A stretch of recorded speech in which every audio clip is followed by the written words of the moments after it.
Hello friends, আমি রাখি আবারও চলে এসেছি আপনাদের সাথে একদম নতুন ধরনের একটা রেসিপি শেয়ার করার জন্য। পটল দিয়ে তো আমরা অনেক ধরনের রেসিপি বানিয়ে থাকি, তবে আজকে আমি বানাচ্ছি পটল পোলাও, আর এটা একদম বিরিয়ানি স্টাইলে বানাচ্ছি। চলুন আজকের আমাদের রেসিপিটা আমরা তৈরি করে ফেলি। এই পটল পোলাও বানানোর জন্য এখানে আমি 200 গ্রাম বাসমতি চালের ভাত ঝরঝরে করে বানিয়ে নিয়েছি।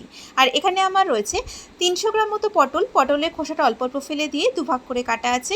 রয়েছে একটা বড় সাইজের আলুগুলোকেও ডুমো করে আমি কেটে নিয়েছি। আর এর সাথে আমাদের আরও কিছু উপকরণ লাগবে।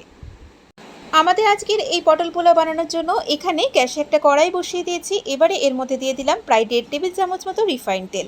প্রথমেই তেলের মধ্যে কাজু আর কিশমিশ একটু হালকা করে ফ্রাই করে নিচ্ছি। এখানে আমি প্রায় 15 থেকে 20টা নিয়ে নিয়েছি কাজু, আর এখানে প্রায় 10 থেকে 15টা মতো কিশমিশ আছে। এগুলোকে হালকা করে ফ্রাই করে তুলে নিলাম। এখন এই যে বাদবাকি তেলটা আছে, এর মধ্যে প্রথমেই আমি আলুগুলোকে ভেজে নেব। এই তেলের মধ্যে সামান্য পরিমাণে একটুখানি লবণ ফেলে দিয়ে আলুগুলোকে ভেজে নিচ্ছি, তাতে তেলটা বাইরে ছিটে কম আসে এবং আলুগুলোও আমাদের ভালোভাবে ভাজা হয়ে যায়। তো এখন এই আলুগুলোকে কিছুক্ষণের জন্য একটু ঢাকা দিয়ে দিলাম, যাতে আলুগুলো আমাদের তাড়াতাড়ি একটু সেদ্ধ হয়ে যায়। তো দেখুন, কথা বলতে বলতে আলুগুলো আমাদের হালকা করে ভাজা হয়ে গেছে। এবারে এই বাদবাকি তেলের মধ্যে পটলগুলোকেও বেশ কিছুক্ষণ নাড়াচাড়া করে ফ্রাই করে নিচ্ছি বাদামি করে। আর পটলগুলো কিন্তু আপনারা অবশ্যই একটু ভালো করে ভাজবেন, কারণ পটল ভালো করে ভাজা না হলে কিন্তু একটা কাঁচাটে গন্ধ বেরোয়, যেটা খেতে খুবই খারাপ লাগে।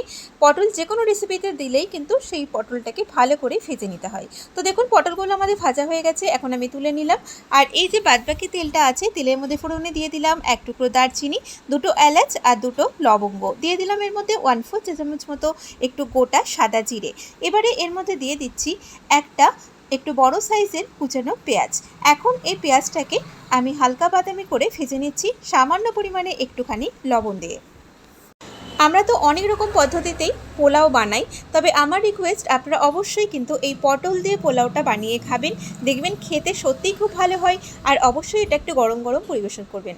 দিয়ে দিলাম এর মধ্যে 1/2 টেবিল চামচ মতো একটু আদা রসুন বাটা। এখন এটাকে আবারও ভালো করে পেঁয়াজের সাথে মিক্সড করে নিচ্ছি।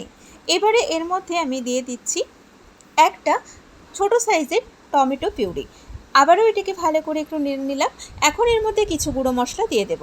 দিয়ে দিলাম 1 চা চামচ জিরে গুঁড়ো, 1 চা চামচ ধনে গুঁড়ো, 1/2 চা চামচ রেড চিলি পাউডার, 1/2 চা চামচ হলুদ গুঁড়ো। এখন এই মশলাটাকে ভালো করে কষিয়ে নিচ্ছি। আর আপনারা এই রেসিপিটা কিন্তু রাতে ডিনারের জন্য বানিয়ে নিতে পারেন, গরম গরম সার্ভ করবেন, খুবই ভালো লাগবে খেতে। তো দেখুন, মশলাটা অনেকটাই বেশ কষানো হয়ে গেছে। দেখুন, ভালো একটা কালারও চলে এসেছে।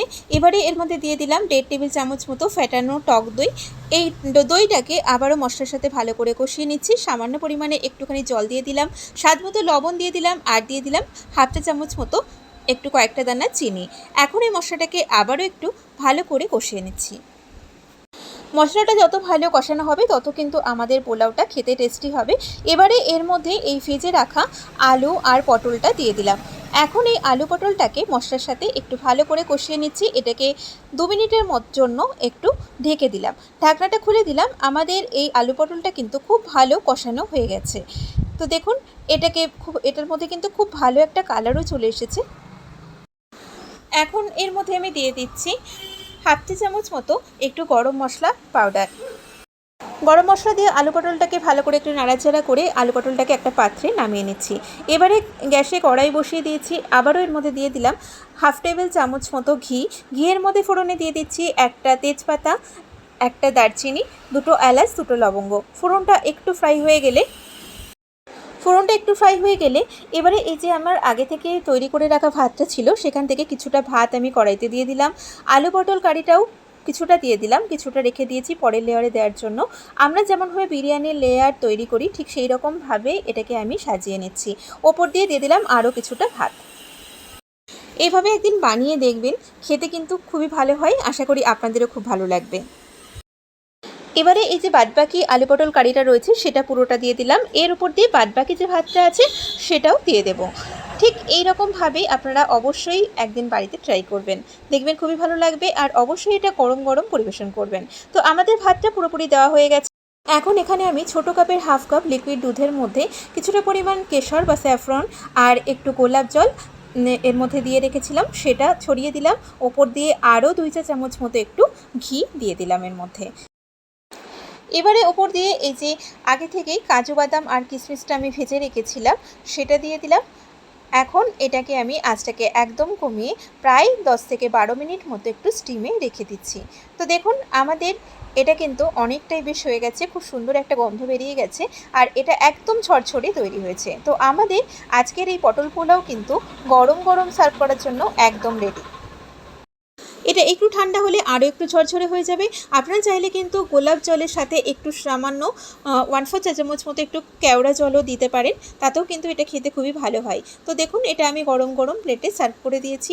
তো আমার আজকের এই রেসিপিটা কেমন লেগেছে আপনারা অবশ্যই আমাকে কমেন্ট করে জানাবেন। ভালো লাগলে লাইক করবেন, শেয়ার করবেন আর আপনারা সবাই খুব ভালো থাকবেন, সুস্থ থাকবেন।